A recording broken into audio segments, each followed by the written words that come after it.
Bonjour, je me présente Vincent Blondin. Mon choix de séminaire a été sur les impacts du pâturage sur le sol. Je vais commencer par l'introduction, suivre avec la séquestration de carbone, les micro-organismes, la conclusion et les impacts sur l'industrie et ma bibliographie. Pour commencer, j'ai choisi ce sujet parce que l'agriculture, c'est un domaine qui est controversé un peu. Il y a beaucoup de gaz à effet de serre qui produit l'agriculture, à terme d'à peu près 10 à 12% de la production mondiale. Il y a des pâturages partout sur la Terre, puis juste au Canada, on en a pour 224 053 hectares, ce qui est quand même énorme. Puis on sait tous qu'il y a des pâturages, les prairies, ça a un énorme impact sur le sol qu'on peut voir en parlant de la séquestration de carbone et des micro-organismes dans le sol. La séquestration de carbone commence avec le principe de la photosynthèse, où est-ce qu'on peut voir qu'il y a utilisation du CO2. En captant le CO2, la plante va entreposer le carbone dans le sol par la suite. La rigidité de pâturage va faire en sorte de faire varier la croissance de la plante. La croissance de la plante va faire varier la photosynthèse et donc la captation de CO2 et la séquestration de carbone. Donc, pour aller avec différents types de pâturage, probablement que le plus connu, c'est le pâturage en continu, qui est un grand étendue d'herbe où est-ce qu'il va y avoir les animaux en liberté dedans, ils vont avoir accès partout. Mais les animaux vont pouvoir faire une sélection par eux mêmes de leur alimentation. Il va y avoir une restriction faite par eux mêmes. Donc, ils vont sûrement s'alimenter avec tout le temps les mêmes bouts d'herbe qui vont repousser. Donc, en mangeant ainsi, ils vont juste diminuer l'énergie qu'il y a dans les racines et faire diminuer la possibilité de croissance des plantes. La rotation, les pâturages en rotation et en bande vont un peu diminuer ce facteur-là parce que on va limiter les animaux dans une pièce X, puis ça va faire en sorte que on va pouvoir les bouger davantage, puis il va y avoir moins de sélection d'alimentation et la croissance de la plante va plus être optimisée. La régie de pâturage, il va avoir un effet avec le renouvellement de pâturage, parce que quand on renouvelle un pâturage, il va y avoir une perte de carbone du sol, à cause que le sol est à nu, entre autres à cause de l'érosion. Mais il y a aussi une perte de séquestration de carbone, vu qu'il n'y a rien qui pousse pendant ce moment-là, qui va pouvoir séquestrer le carbone. Mais ça cause aussi une augmentation de carbone du sol, parce qu'avec le travail du sol, ça permet d'incorporer de la matière organique et avoir une bonne décomposition avec l'aération du sol. Ici, on peut voir un tableau représentant les relations entre l'établissement d'un pâturage et le changement de carbone organique du sol, COC, selon 7 taux de détérioration.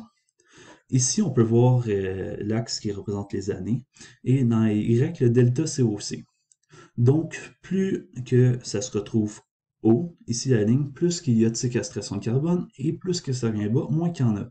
Donc, où est-ce qu'il y a des taux de détérioration de 30% par exemple, ça va se retrouver autour de moins 0,2 de delta COC. Ce qui est négatif parce que là, ça va faire en sorte qu'ils vont dégager du carbone et non séquestrer du carbone, ces pâturages-là. Mais quand on a des pâturages qui sont autour de 5% de détérioration, au bout de 25 ans, ils sont encore au point 0. Donc, ils ne sont pas séquestreurs, mais ils n'en émettent pas. La variété des plantes fourragères va avoir un impact sur la séquestration de carbone. Il y a un projet qui a été réalisé en Saskatchewan avec des bovins de boucherie. Il y avait 7 variétés d'herbes dans un type de pâturage, puis 12 dans un autre, puis ça, il y avait le pâturage en continu et en rotation. Ici, on peut voir un tableau montrant une comparaison de pâturages comportant différents nombres de variétés de plants et utilisant différents types de rigides.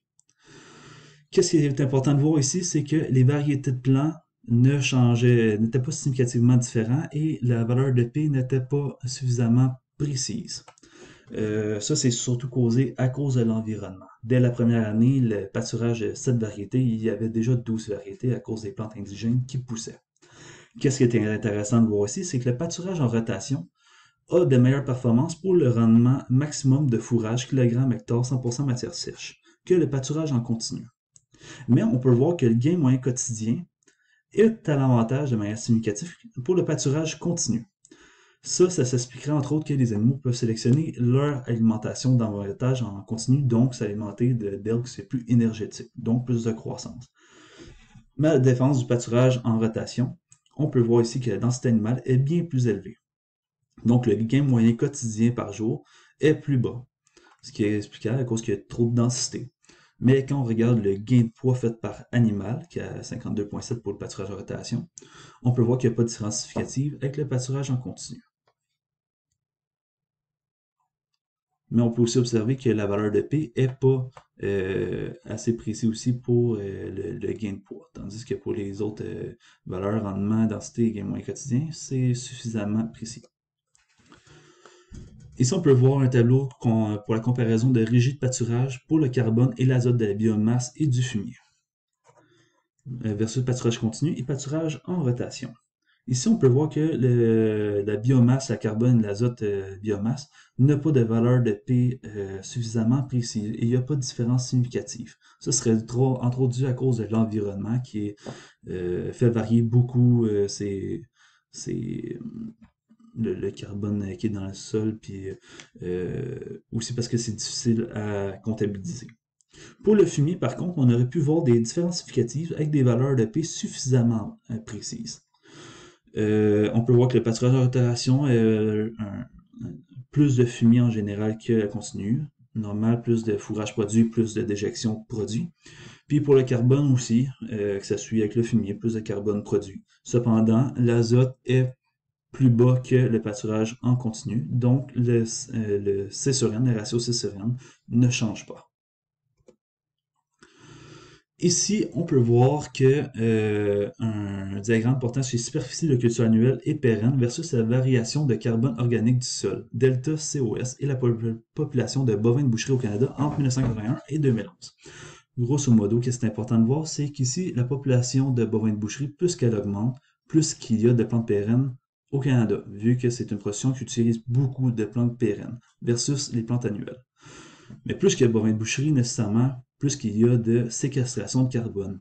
Quand cette ligne-là est en négatif, c'est qu'il y a un puits de carbone ici. Donc, il y a beaucoup de séquestration.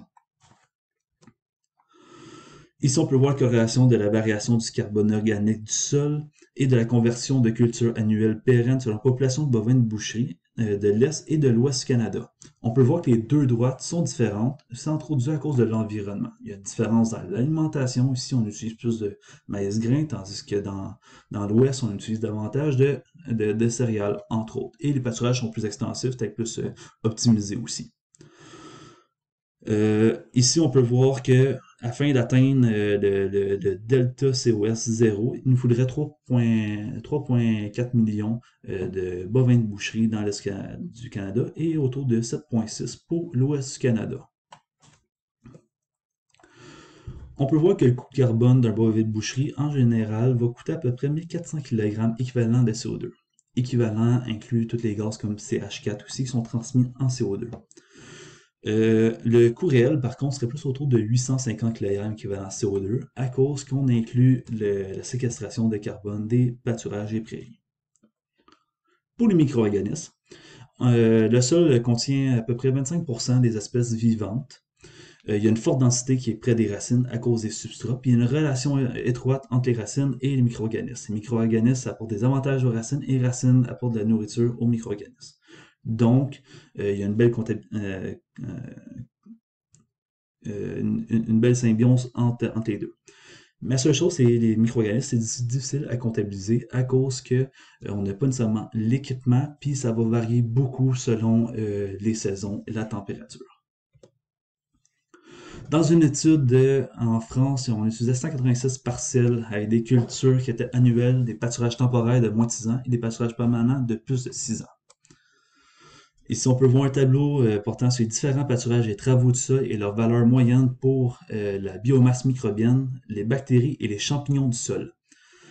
Qu'est-ce qui est intéressant de voir ici, c'est que c'est pas tout le temps significatif. Il y a des données qui sont non significatives, mais on peut voir que généralement, que le pâturage permanent va être significativement différent que les cultures annuelles, sauf pour l'uniformité microbienne, à cause que probablement que les cultures annuelles vont faire plus de travail de sol, plus brasser le sol, donc le rendre plus uniforme.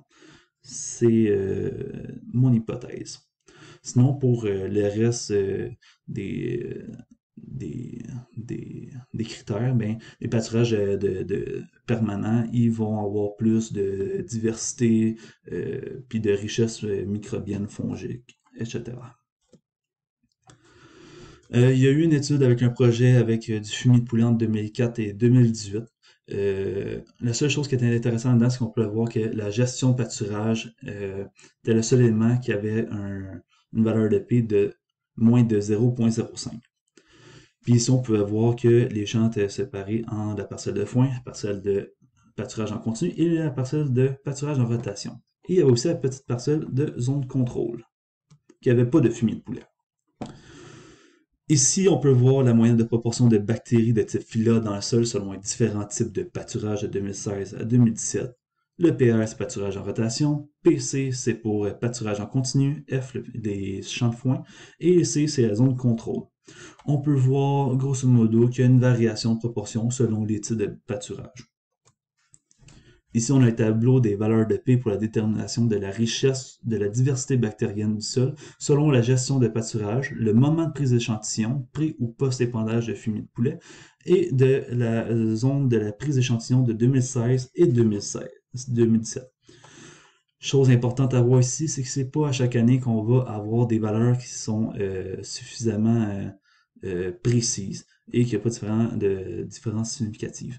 Et ça, c'est dû à cause de l'environnement. Les micro-organismes, comme je le disais, ils sont dépendent beaucoup du moment de la prise d'échantillon, de la zone d'échantillon, de la température, des saisons, etc. Ici, on peut voir un diagramme portant sa diversité du sol en communauté bactérienne selon le type de gestion de pâturage et le moment d'échantillonnage. Et ça, c'est la diversité bactérienne. Il y a différents champs. Puis les mots pour dire ici la légende, pré c'est pour avant épandage de fumier, post c'est pour dire après épandage de fumier, PR pâturage de rotation, PC pâturage en continu. Le F c'est pour le champ de foin et le C c'est le champ de contrôle. La présence de A et B signifie la différence significative. Donc on peut voir que les champs de pâturage continu sont significativement différents que les champs de foin avant épandage de fumier. Puis ça serait dû probablement que les champs de foin, vu qu'ils n'ont pas déjà du fumier, donc ils sont plus à risque d'avoir de moins forte diversité bactérienne à cause qu'ils n'ont pas beaucoup de matière organique pour autant. Qu'est-ce qui est intéressant à voir ici, c'est que la zone de contrôle, elle, a été plus élevée que le champ de foin, malgré le fait qu'elle ne reçoit pas de compost. Mais ça serait probablement dû du fait que, oui, la zone de contrôle n'est pas cultivée, donc ça a un effet, mais aussi il y a des risques de ruissellement de fumier de poulet à cause que la zone de contrôle se retrouve en bas de pente du reste de l'expérience. Dans la même étude qu'on a vu tantôt, en France, avec les 56 parcelles, avec les cultes annuels, pâturage temporaire de moins de 6 ans et pâturage permanent plus de 6 ans, on peut voir un tableau portant ces différents taux de fertilisation et de résidus de culture et leurs impacts moyens pour la biomasse microbienne, les bactéries et les champignons. Ce qui est intéressant de voir, c'est qu'on n'avait absolument rien qui était significatif ici. Puis ça, c'est dû à cause de l'environnement qui est très variable, puis du moment d'échantillonnage, entre autres. Avec les amendements, plus qu'il y a de fumier, plus qu'il y a de micro-organismes, et plus qu'il y a nécessairement de séquestration de carbone, vu que la plante va être dans une meilleure condition pour pouvoir faire la croissance et donc séquestrer du carbone. Et les pâturages effectuent de bons apports de fumier à cause des animaux qui sont dedans. Il y a plusieurs types de pâturage, certains sont plus performants en termes d'amendement, entre autres par le pale grazing, qui est une méthode qui va mettre plein de balles de foin dans un champ où ces animaux vont pouvoir aller s'alimenter directement là-bas. Ils vont faire leur déjection aux autres mêmes, ça coûte pas cher à alimenter. Et c'est ça, ça fait un bel apport de fumier à cause qu'ils sont beaucoup en une place en même temps. Et il y a un résidu aussi de l'alimentation. Le même principe avec le bale grazing avec dérouleur, c'est juste la balle va être déroulée, va avoir une meilleure qualité de pendaison de fumier par les animaux. Le pâturage en andin, le swat grazing, c'est surtout fait dans l'ouest avec des céréales qui sont juste mis en andin et sont consommés durant l'hiver dans la neige par les animaux. Même chose peut se faire avec du foin. Pour le pâturage de maïs, c'est pour extendre, ça permet d'étendre la saison de pâturage à l'automne, mais ça fait quand même beaucoup de résidus, mais ça fait une belle apport de matière organique. Les rotations de culture avec les pâturages, ça permet de diminuer le travail du sol et euh, avec une bonne régie de pâturage, ça permet de changer l'écosystème général du sol. Il y a eu une étude dans la firme de recherche de West Virginia University avec 4 types de rotation qui duraient 7 ans. Il y avait la première rotation qui était effectuée avec des pâturages avec des composts. Il y avait un autre champ qui était juste avec des composts et un autre qui était seulement pâturage et un dernier avec la zone contrôle. Là, qu'est-ce qui était intéressant de voir ici, c'est que euh, on peut avoir le tableau avec une variation du taux de matière organique et de la quantité de biomasse hors sol selon le type de rotation de culture. Et on peut voir que généralement, le pâturage va avoir meilleur taux de matière organique et de biomasse hors sol que la zone contrôle. Mais avec ajout le compost prend le dessus par rapport au pâturage. Donc, on peut voir que tout terrain qui utilisait le compost avait une différence significative par rapport aux zones qui n'avaient pas de compost. Ici, on peut voir un diagramme portant sur la composition du sol en communauté bactérienne de type prokaryote et juste prokaryote parce qu'il y a beaucoup de sortes de micro-organismes. Ici, on peut voir la différence selon l'utilisation de compost, pas de compost avec les pâturages, ou juste les pâturages, ou juste le contrôle. C'est juste pour nous donner une idée à quel point que ça peut varier. Pour conclusion, et les impacts sur l'industrie, la séquestration de carbone dépend de la croissance des plants. Ça va dépendre du pâturage et prairies qui ont un très grand impact et la régie de pâturage qui a une très grande importance sur la capacité de séquestration de carbone. Les micro-organismes, l'implantation des pâturages a un grand impact sur eux. Puis il y a une forte importance de la matière organique et des amendements pour la quantité et la diversité des micro-organismes. Les rotations de culture permettent aussi d'accroître la quantité et la diversité des micro-organismes. Les pâturages ont un énorme impact sur les sols agricoles avec leur séquestration carbone et leurs micro-organismes. Mais les pâturages ne se résument pas juste à ça. Ils peuvent aussi affecter l'agriculture par une différente compaction de sol, avec une capacité hydrique qui est différente à cause de la matière organique, entre autres, une gestion des mauvaises herbes à cause de la régie des pâturages, etc. Voici ma bibliographie, et merci beaucoup de m'avoir écouté.